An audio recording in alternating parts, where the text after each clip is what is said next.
جو آدمی ballot box میں خود جا کر آپ کے لیے ووٹ ڈالنے کو تیار نہیں ہے، اس آدمی کو آپ جہاد اور انقلاب کے لیے کیسے کھڑا کرتے ہیں؟ تو یہ آپ سوچنے کی بات دراصل یہ ہے کہ ابھی تک ہماری دعوت جو ہے وہ اس لحاظ سے جب تک ہم عوام کو کھڑا نہیں کریں گے، ان کو ساتھ لے کے نہیں چلیں گے، اس وقت تک یہ دعوت کیسے آگے بڑھے گی اور کیسے چلے گی؟ دراصل اگر ہم عام آبادی کو ساتھ لے کر چلنا چاہیں تو ہم کو چند باتوں کے بارے میں غور کرنا پڑے۔ پہلی بات یہ ہے کہ لوگوں کی بہت بڑی آبادی جو ہے وہ ہمیشہ سب کام صحیح نہیں کرتے، سب ہمیشہ زندگی کے اندر بہت اچھی اور اعلیٰ معیار پہ نہیں پہنچتے۔ انسان تو بہت ضعیف اور کمزور ہے، خلق الانسان ضعیف، اللہ تعالیٰ نے بڑا کمزور پیدا کیا ہے۔ آپ اپنی 24 گھنٹے کی زندگی دیکھ لیں اور بتائیں کہ 24 گھنٹے میں آپ کتنے گناہ کرتے ہیں، کتنی نیکیاں کرتے ہیں، پھر آپ دوسروں کو تولنے کے لیے جائیں کہ یہ لوگ کتنے ہمارے کام کے۔ اس کے لحاظ سے آپ دیکھیں تو نبی کریم صلی اللہ علیہ وسلم کا طریقہ یہ تھا کہ جو آدمی آپ کے پاس آتا تھا آپ کو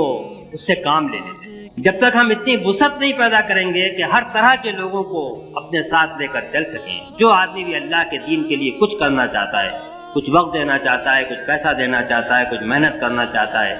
اس کو ہم اپنے ساتھ لے لیں، اس وقت تک ہم عوام کی بڑی تعداد کو ساتھ لے کر نہیں چلیں۔ میں اس بات کو یوں کہا کرتا ہوں، اس کو آپ کوئی میں غلط نہ سمجھیں، آپ کی جماعت میں وہ لوگ بھی تھے کہ جو جمعے کے ممبر پر آپ کو کھڑا چھوڑ کر اور بازار چلے جایا کرتے تھے، اور وہ لوگ بھی تھے کہ جن کے اوپر حدود جاری ہوئی ہیں، اور وہ لوگ بھی تھے جنہوں نے آپ کی وفات کے بعد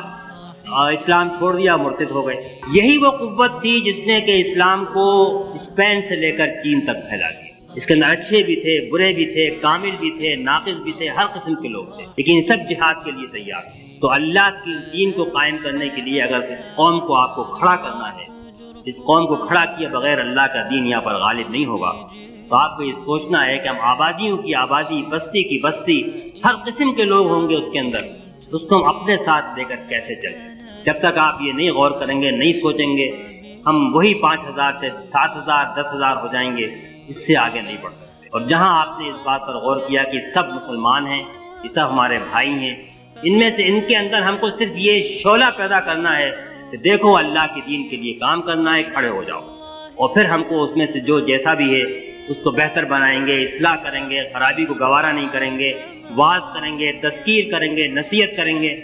لیکن جو کچھ کرنے کو تیار ہے اس سے وہ کرا لیں گے، جو کرنے کو تیار ہے، اس سے وہ قوت بنے گی جس سے کہ آپ اس ملک کے اندر بالآخر کامیاب ہو سکتے ہیں۔ لیکن یہ کہ مسلمانوں کو ساتھ لے کر چلنا، ان کی بڑی تعداد کو ساتھ لے کر چلنا، اسی سے یہ کام ہو سکتا ہے کہ یہ آگے بڑھے اور یہ پھیلے، اور اس سے ہم اپنی جماعت کو وسیع اور مضبوط کر سکیں۔